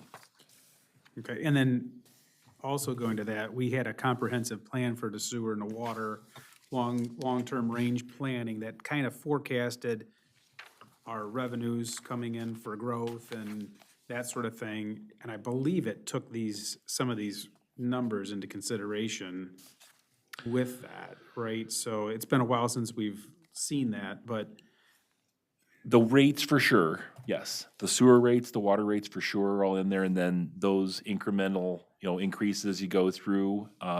The connection fees based on, the problem is you gotta base it on a percentage growth for that, and so you're getting a small ad for those. Your bigger funds are gonna be from your communities delivering on the rates, as opposed to a, 3% increase on sewer and water connections fees. yeah, okay. Yeah, so remember that proposal, Fred, was based upon somewhat some population. We do need to go Yeah, back and no, look I at that got and you, most definitely. see where we're at in conjunction with I mean, those that was fees. a pretty aggressive, Yeah, it was 3 growth years. We expected potential. to stay the same, and then we needed to see the growth and then come back and adjust it. Mm-hmm. So you're right, we're probably ready to take a look at that and see if we need to make some changes next year, I think. Jeff, do you have this in Excel? Yes. Can I get that? It's a lot easier to type in notes and then trying to edit this PDF. Sure. Okay. Okay, anything else on fees? All right. Moving on to item B, that's for your consideration at the regular meeting. That's Resolution 2601. It declares the position of municipal treasurer, City of Sandwich vacated. So typical process is that someone would submit their resignation in writing. They would sign it. It'd be notarized when it's brought in, or the clerk would notarize it. That did not occur, so in reviewing the statute and conversations with IML, and since then, our former legal, I prepared what I believe is the appropriate resolution for council to consider. So that's why that's there, because that did not occur. I need to basically have you name it as vacated. So, any questions on the resolution? Okay. Proposed property maintenance inspector. So as you can see, we have some fees that most, needs someone to shepherd those and review those. So looking back at some of the public comment and concern about proper code enforcement, some of council's concerns, we sat down with Ian and Jeff and myself when we looked at a property maintenance inspector that would incorporate the duties of the code, but then add some of the areas of property maintenance and some things that this individual could help Ian with in the building department, right? We've always been kind of vulnerable that if our building inspector went on vacation, we stopped issuing permits. And this would allow someone to help work with our cloud permitting system, to work with his office as well, to cover some of those things that he may train that person on and assign them to. I'm thinking things like a fence permit, shed permit, some simple things that they could help take off of his plate as he does some other areas of work. And then we talked about what it would look like if we had our landlords, and the CMAP study said we had over 700 rental properties in the community that are owned and rented. They would inspect those, I would think, for things like smoke alarm, CO2 detector, a fire extinguisher, something simple. And then we talked about registering our businesses, not because we want so much revenue, but we quite often have instances where we don't know who owns the business or who to get a hold of. And it could be after hours, and this would also give us a way to have either an owner or a manager or a third-party emergency contact that we could put in our system. So this person would be helpful for that too. So I wanted to bring it back to council because this isn't the typical 30 or less hours a week code enforcement that we started with. This would definitely be changed to assist with some of those things. We have our code covered for our typical property things, but also some of the areas in the building department. So I just wanted to bring it to council and get your feedback because this is a recommendation from our building official of ways to make that department more efficient and for us to basically respond to the community and some of our own concerns on council. So comments on the position? Good idea, something we should be doing?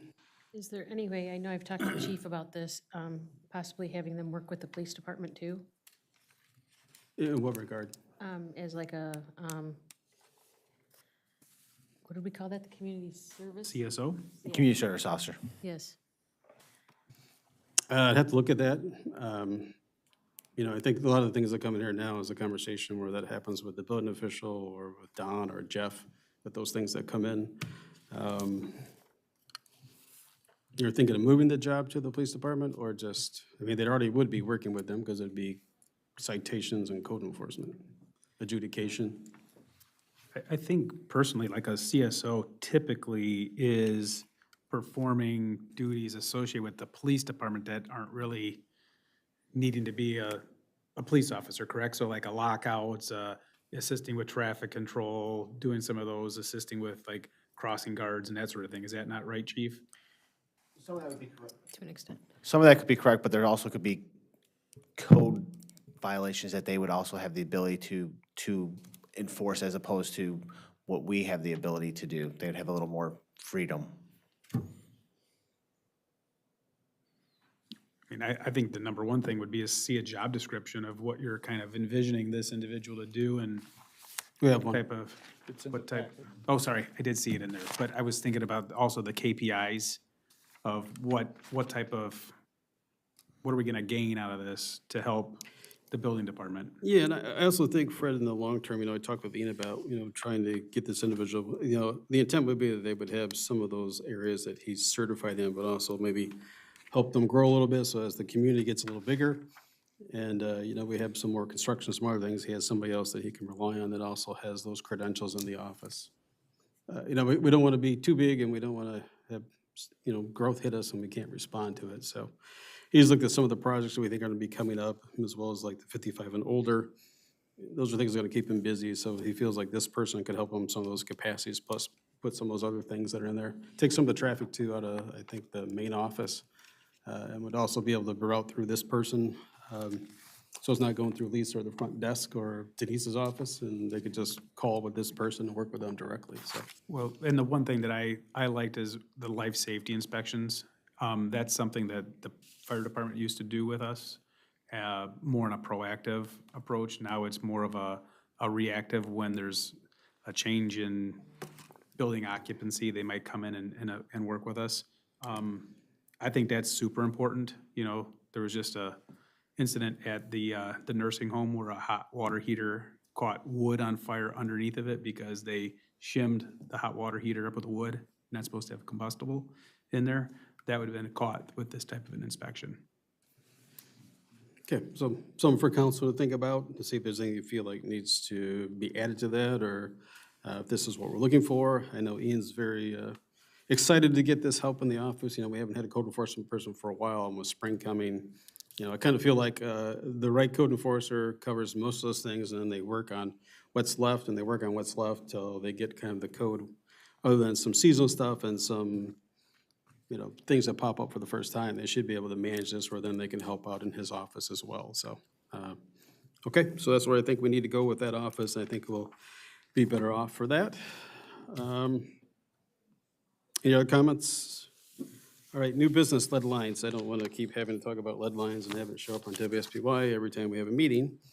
But as you enter into your discussions about the budget, We don't have to be compliant until that 27, 28 year, and then it goes 10 years out for lead line compliance. Only wanted this on here to ask you to think about, so this year we had $80,000 budgeted, and with the Main Street project, we're gonna have about $240,000. I also don't want us to take a year break just because we don't have to be compliant into 27, 28 and not do anything next year. I think there's a couple pieces I'd like for you to think about when you finalize the budget. One, if we already started this year, so really we're gonna have about 12 years of lead line, so we're gonna spread that cost out instead of over 10 years that a community might consider, we're probably more like 12 years, right? I think that's better for us in the budget. But when you think about a piece that's just what I would call those emergency things, right? We have a B box that doesn't work. I went out to one, whatever day I came in the office, it was, the day was 30 or 40 below, we went out to a B box, it wouldn't shut off, so I'd ask that you allocate some for those emergency things, right? Something that goes bad that we didn't plan, that we can't shut the line, and now we have to become lead line compliant.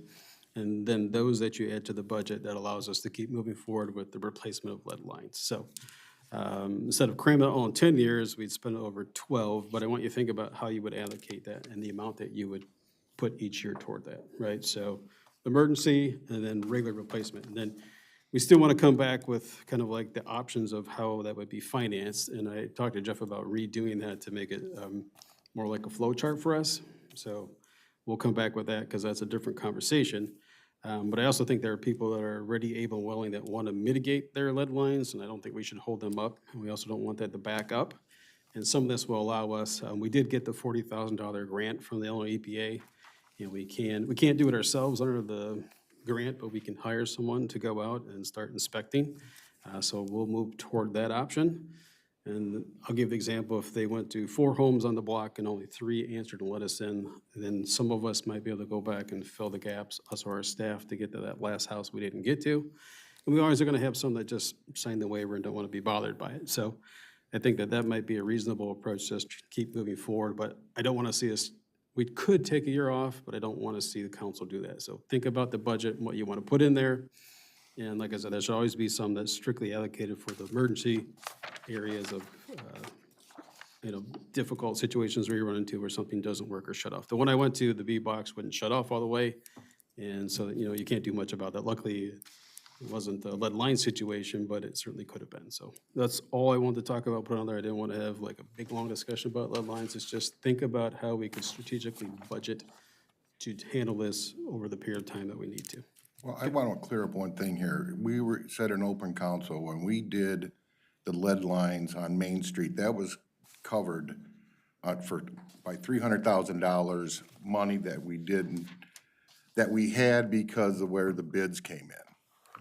So that 239 should have not have came out of that $80,000 line item. That was already covered. There was no money spent, I think, this year out of that 80,000. And since we had 300,000, that leaves another $61,000. What happened to that money? Technically, we have a $141,000 surplus, or not surplus, sitting there. A lot of times, Don, those come out of that line item because that's required by accounting practices, right? That's the appropriate place to account for those funds when you get audited. I'm not disagreeing with you. Maybe somebody have to go back and look at it and see what other funds might be there. I just gave you the number that I had, that I pulled out of the, I was given out the financial report I asked for. But a lot of times, you said there only should be this amount of money. You would actually budget where it correctly belongs in the Illinois Public Accounting Manual, which is that line item. But whether it seems appropriate or not, that's how it's audited, right? Yeah. I understand, be but other it shouldn't show that that was a negative number, because that cost was from another project, not against that particular $80,000 line item, correct? Yeah, because we had the cash reserves in there, and that's what we reallocated those cash reserves Right. from in the BUD project to go towards the lead services. So theoretically, I have to agree too, the 80K is still there. Yeah, I'm just saying, if it was more than that, you put things in a certain line item, or whether it's plus or minus that, because that's the appropriate line item to put it in for accounting reasons. So you can take a look at the budget. You're already discussing the budget. You want to go back and review that and see where Yeah, we're I at think- financially, and then what a plan might be over the longer period of time. I do have a question. The biggest thing though with the lead services is still we need to know the number, and that that 40K is gonna help us get to that number for those inspections. Yeah, I mean, strategically, this company we hired could go first off and do East Pleasant Street where Rich is at and get that identified. I don't think potholing was successful, so let's go to the homes and see what's there. And then we would do the West Center, and then we would go back to probably the older part of town, so, Adam? Well, it comes back to budget and how many. Because realistically, I mean, honestly, in the last 4 months, how many homes have we proactively gone into? Now, I'm not talking about the ones to where we found P boxes that were bad, but we're being asked to pass dollars and we don't even know what dollars to pass. I mean, honestly, how many homes as a city have we called, knocked on doors and proactively gone into in 4 months? We haven't done any because the report had to be in at a certain time for what we did at that point in time. This 40,000 will reopen that process. Well, And we were also down a water department person for quite a while. right, but that's one thing I talked to Jeff and I've also sat down and talked to you. You've got a city council that has volunteered their time. If we can't get boots on the ground from the guys that work here, if you guys would send out information to the residents and the guys can't get there during the week, but the residents available on the weekend, you have city council members that are willing to go into those homes and check and report back. Yeah, I told you I wasn't opposed to that, but since that time, we found out that we did get the grant, right? Since we started having that conversation, so we can use both approaches, I guess, is my point. I'm just saying, as a city council, a lot of us don't feel comfortable just putting fictitious numbers out there to pass without knowing how many we have. Well, I think you could take the current list and you could take out Main Street, and that at least would give you a number to at least look at this year's budget while we continued, so. And I'd like to clarify what I said, because, yes, we said that there was $300,000 available to be able to do this, but that was because the Main Street project came in under budget. That doesn't mean that that's $300,000 that we necessarily want to spend on all of that. It was that there were, at that time, we thought there was 30 lead service lines that needed to be done for $10,000 apiece, and we only had 80,000 budgeted. So the thing of it is we're still trying to figure out where we're winding up on Main Street. Will we have all of it? We hope so. But again, I don't necessarily think we should be allocating that because again, anything that we do save, we're going to need for Pratt Road Bridge next year because it's something that we're already locked in with IDOT to do. So I don't think we can think of it in terms of, you know, well, there's extra money to do this. I mean, we have to seriously look at all of this throughout the budget process and make sure that we are allocating the dollars we have appropriately because we have a number of things that are encumbered at this point that we need to make sure that we can pay for. Yeah, I So- got the letter last week and I put it in Fred's box because he's the chair of the budget. It was $725,000 ended up being the local cost for that bridge. So we're gonna have to come up with that money. And it is what it is. It's the bridge that at some point in time we took possession of, but that's the cost for it. 785. Did you say 785? 725,000. 785, I think is right. 785. 785.9. Yeah, so it's a lot more than we thought it would be. Originally, we thought it'd be, what, $1.2 million for the bridge, ended up being $1.7 million. Yeah. So we have to figure out how to pay for that too out of the budget. We don't want to stop lead line progress, don't get me wrong, but we need to figure it out. And then on Main Street, the street lights are supposed to go in this month, so that'll be the next part of the punch list, and then there'll be some other things. So hopefully we can get Fisher to get farther along so we know what those final dollars look like for Main Street and really get to Don's point of, you know, what it really have in savings for that project, so. I do have another question. Yeah. So we have residents that are coming into City Hall, and there was a 50-50 current that was passed. Because I did read this, and it asks if we're gonna go per street, if we're gonna jump around, if we're gonna do this, if we're gonna do that. If we have residents coming in and saying, hey, here's my check, I would like to get my line replaced under the agreement the city currently has, I would really hope as a city that we are not saying no, ultimately, because if someone gets sick, after a city tells them, no, we're not replacing your line, where do we stand with that one? Well, I think you like to hold me to a budget. I like to hold you to a budget. I think it's a catch-22, right? In some ways, we don't want to turn them away. We do want to create the list. We want the list to keep going. I don't think we want to turn anybody away that has, you know, the desire to resolve their issue, especially if they want to pay their whole part. I mean, that's ultimately what we'd like to see. But I also know we can only do so much in a year, so sometimes you can't do everything on the list, but I do think we need a list and we need to keep it. And we need to work the list and make sure that we're making progress, so. I'm saying the ones we currently have, because I mean, if we had 300, and I granted some of that 300 was gonna be used towards other things in the project, but you had the 300, and 61,000 was left from that without 80K being touched. 80K is quite a bit of money to still, whoever's in line, to say, hey, here's your budget, let's start getting some lead lines replaced. I just hate seeing, if someone's willing to spend the money, protect their family, and get the line replaced, and we had the 80K still sitting there, I think that we're at fault if they do get sick.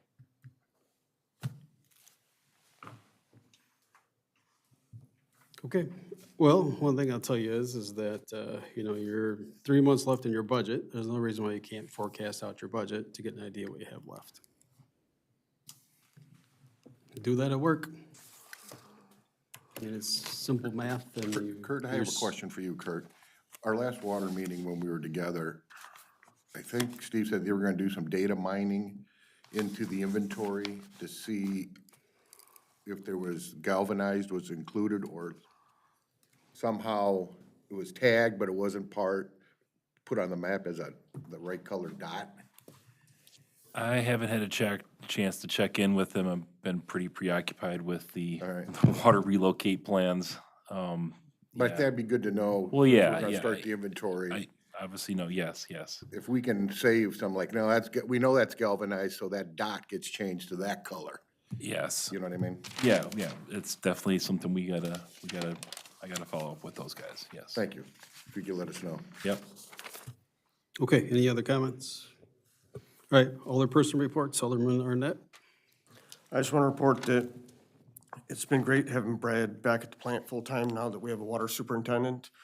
Brad's actually been able to get caught back up on some stuff, because while he was stretched thin with the water and the sanitary, we had a few items that were going down, so guys in the finance are gonna see a couple of heater bills coming up. We had a motor that a bearing went out on, and he is back in there full-time and getting things fixed, replacing going.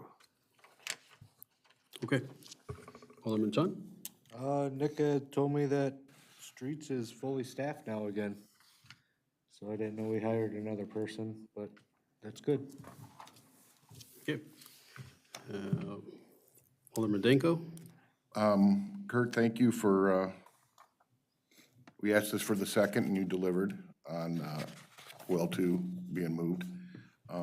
Where are we at, because I didn't think the question till now is going out to bid, and what's that time frame?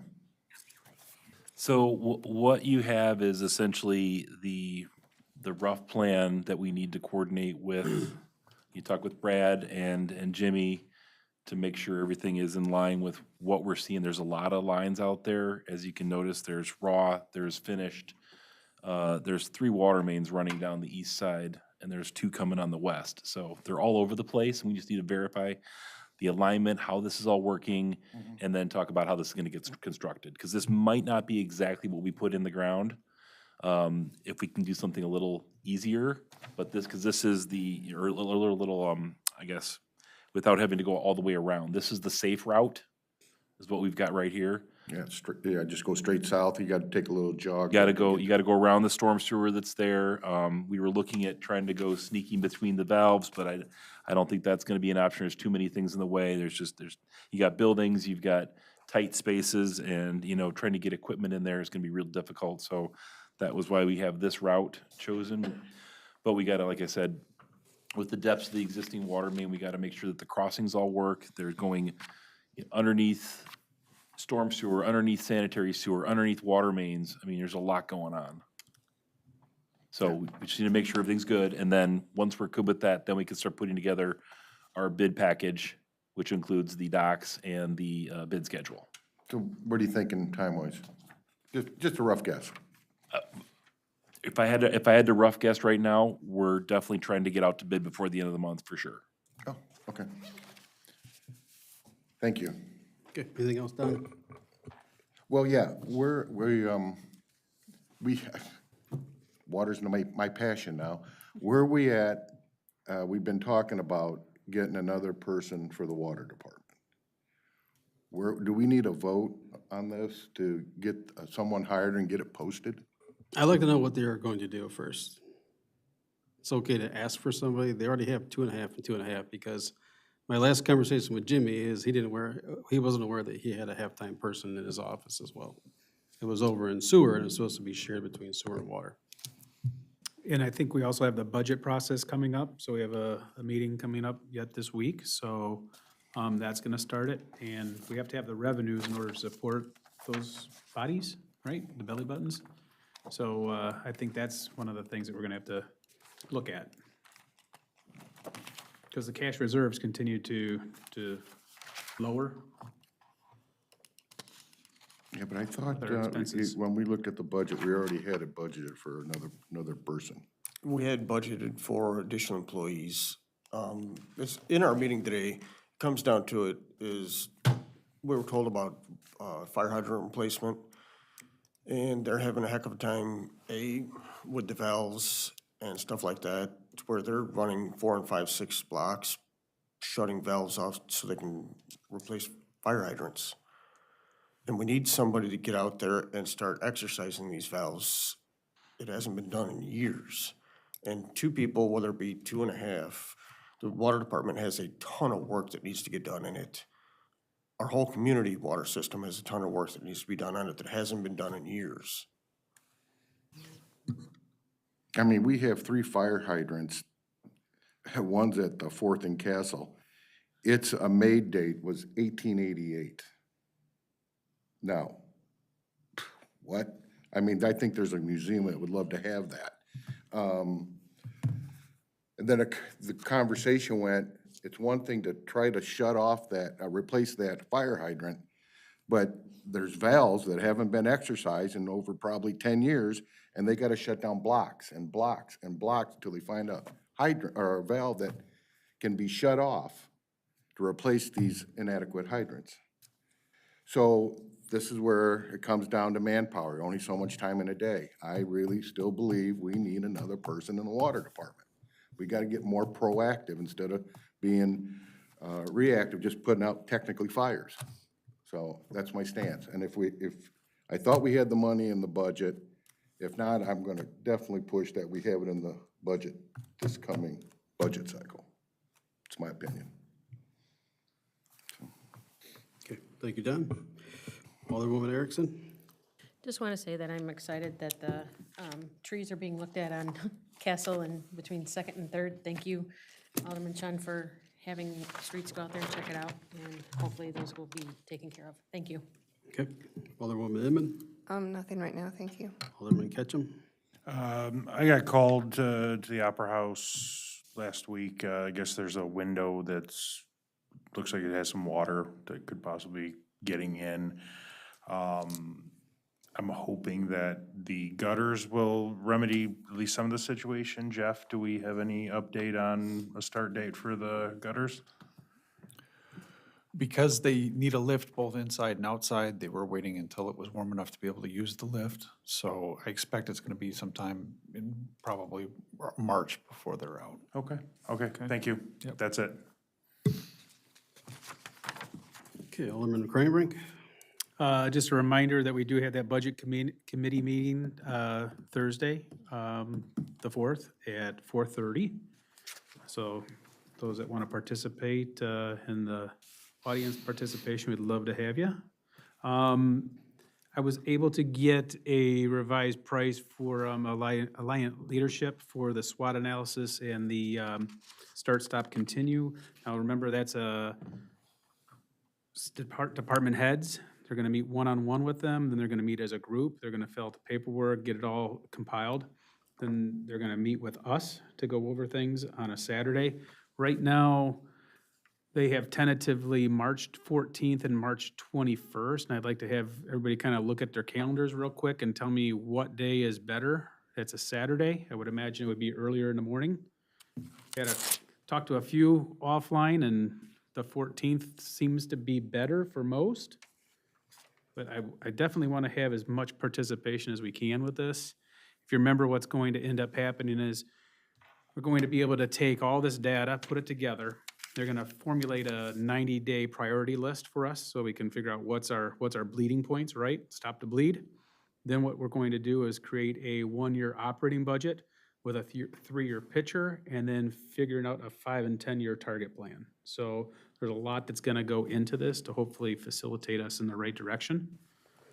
But once again, looking at March 14th or March 21st, is there anybody that either one of those dates does not fit? Then city staff will be February 19th and 20th, or February 25th, 27th. So that'll be on the staff side of the house. No conflicts with either of those dates? Okay, perfect. Okay, anything else, Fred? That is all I have. Thank Yeah, you. Alderman Robinson? Couple of things. One, who did we hire for the street department? I know his first name is Tim. He's a local guy who we interviewed. I can't remember how to say his last name, so forgive me. I can send that out to everybody if you'd like. When did we hire him? That was about 2 weeks ago. Yeah, I think it's important that we have that kind of information of who works for the city of Sandwich. Secondly, are we going to start having superintendents attend at least one of the meetings a month? I mean, we haven't had them for a couple of years come to the meetings, and we've talked about this in the past, where it might be helpful where you've got somebody in water or sewer or streets to answer some of these questions on a every 2-week basis. I don't expect them to have to come like they used to, where they're here for the whole night, but if they could at least be here for the committee of the whole meeting, I think that would be helpful for question, answer, discussion, things like that. And, you know, yes, we're gonna spend some money and do it through this SWAT thing, but maybe we wouldn't be in that position and have to go that route if we had the conversations with them. I think it's great that we have the liaisons that help facilitate and give us information about these things, but I guess just another thing of sharing the information. So again, I don't know what it's gonna take for us to have to do that, if it has to be a motion and a vote, or if we can just decide what we wanna do, or. Well, first of all, it's gonna cost you overtime or comp time for them to come in. They're all hourly employees. Second thing is I think if we're gonna ask them to come in, we need to actually have a reason for them to come in. We typically bring them in about this time anyway to talk to us as a council about their budget needs, their capital needs, and where their department's going. So we would typically bring them in anyway at this time, somewhere in our March or April meeting. So I guess before we ask them to come in, which is actually me asking them to come in, is to find out why and what we need for them. I guess my other question or comment about that topic, and then I'll move past it, is this just, they used to always come to the meetings before, and there wasn't an issue. So if they're here for 2 hours on a. The superintendents haven't been to a meeting for. In years. Yeah, like 4 or more. Right. Yeah. So I'm saying they used to though, so how were they compensated before? I don't know, I wasn't the mayor then. My I guess assume it's comp time probably. my guess would be that they took time off differently, adjusted their Work schedule. schedules similar to what they would do if there was you know, snowstorm they're planning, you know, Could be. and start But I mean, I snowing. am required to compensate them.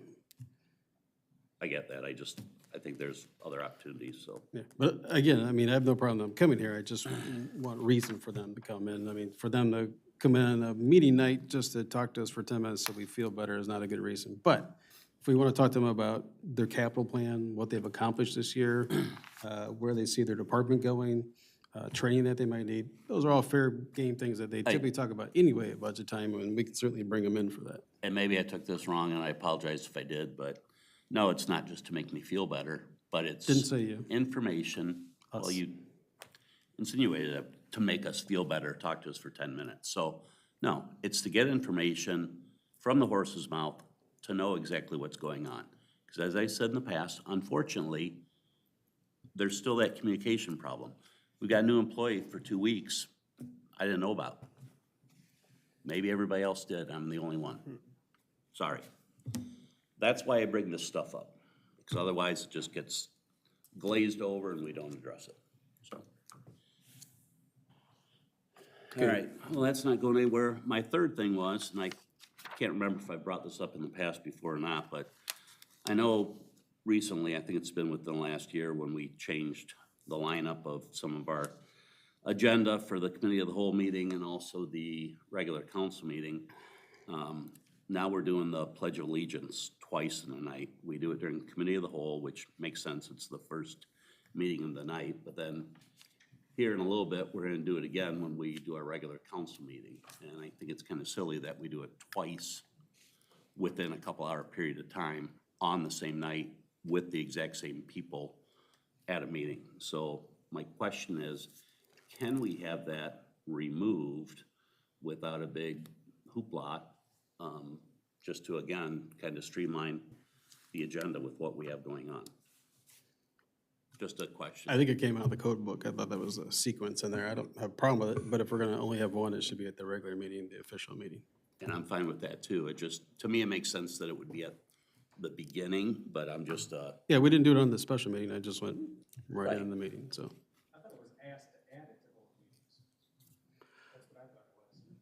It was always on our agenda, but it'd be in the code book. You thought it was I'll look asked at to it be added? between, I'll look at it between meetings. Yeah, I 'cause there's thought a someone format. from the council asked that it be added to both meetings. Well, it was probably me. maybe if we were meeting every Monday Code book. Yeah. and it was Yeah, there's a format of the meeting. Yeah, I get it. first and Yeah. third is the committee and second and fourth is, but now we're doing them the same night, so.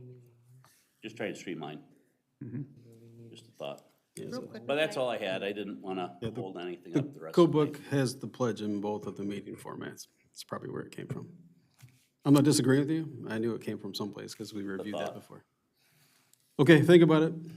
Can I just ask real quick, Fred, you said, budget meeting is on Thursday? I thought they were all on Wednesday. I've got it on Wednesday too. Okay. Okay. Thank you. Just had to Wednesday, clarify. sorry. Okay. Rich, was that it? Yes. Okay. Announcements, any, Jeff, that come to mind? They're mostly on the next meeting. No, they're all in the next meeting. Okay, audience comments? Thanks for being here. All right, motion to adjourn? Yep. Robinson, second by Ketchum, all in favor signify by saying aye. Aye. Opposed? Quick recess.